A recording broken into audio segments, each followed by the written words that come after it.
அஸ்ஸலாமு அலைக்கும் வரஹ்மத்துல்லாஹி வபரகாத்துஹு. அல்ஹம்துலில்லாஹி ரப்பில் ஆலமீன். எல்லா புகழும் தூணின்றிவான் படைத்த ஏக இறைவன் அல்லாஹ் ஒருவனுக்கே அல்ஹம்துலில்லாஹ். அல்லாஹ்வுடைய மாபெரும் கிருபையினால் நம்ம சூரத்துல் அலக்ல 8 வசனங்கள் கம்ப்ளீட் பண்ணிட்டோம். ஸோ இன்றைக்கி அடுத்த 2 வசனங்கள் பார்க்கலாமா இன்ஷா அல்லாஹ். அஊது பில்லாஹி மினஷ் ஷைத்தானிர் ரஜீம். பிஸ்மில்லாஹிர் ரஹ்மானிர் ரஹீம்.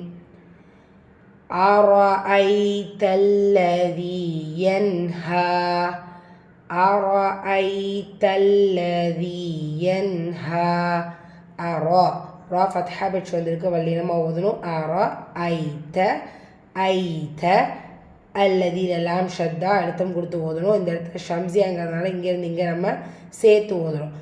أرأيت الذي யா மத்தா மதுல் அஸ்லி 2 ஹரக்கத்தளவு நீட்டம் கொடுத்து ஓதணும். என் ஹா நூன் சுக்குனுக்கு அப்புறமா லெட்டர் ஹா வந்திருக்கு. இது ஹா உள்ளதை உள்ள மாதிரி ஓதணும், குன்னா செய்யக்கூடாது. வசனத்துடைய முடிவில் அலிஃப் சொகீரா இடம் பெற்றிருக்கு, அலிஃப் சொகீராவாவே தான் ஓதணும். சூரா ஆயிலக்கூடிய 10வது வசனம். அப்தன் இதா ஸல்லா عبدا إذا صلى عب பா சுக்குன் பெற்று வந்திருக்கு. வார்த்தையோட இடையில கல்குலத்து சூரா சிறிதாக சிச்சு ஓதணும். தன் தன்வீனுக்கு அப்புறமா ஹம்சா வந்திருக்கு. ஸோ அதனால் எந்த ஒரு மாற்றமும் இல்லாமல் உள்ளதை உள்ள மாதிரி ஓதணும். அதனால தான் அப் தன் இதா சொல்கிறோம். இதா இந்த இடத்துல அலிஃப் மத்தா 2 ஹரக்கத்தில் நீட்டம் கொடுத்து ஓதணும்.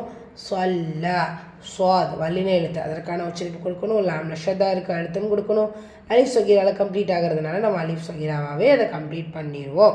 2 கவுண்ட்ஸ் ரைட். ஓதலாமா? பிஸ்மில்லாஹிர் ரஹ்மானிர் ரஹீம். أرأيت الذي ينهى عبدا إذا صلى. அல்ஹம்துலில்லாஹ். அடுத்த 2 வசனங்கள் இன்ஷா அல்லாஹ் நாளை வகுப்பில் பார்ப்போம். அஸ்ஸலாமு அலைக்கும் வரஹ்மத்துல்லாஹி வபரகாத்துஹு.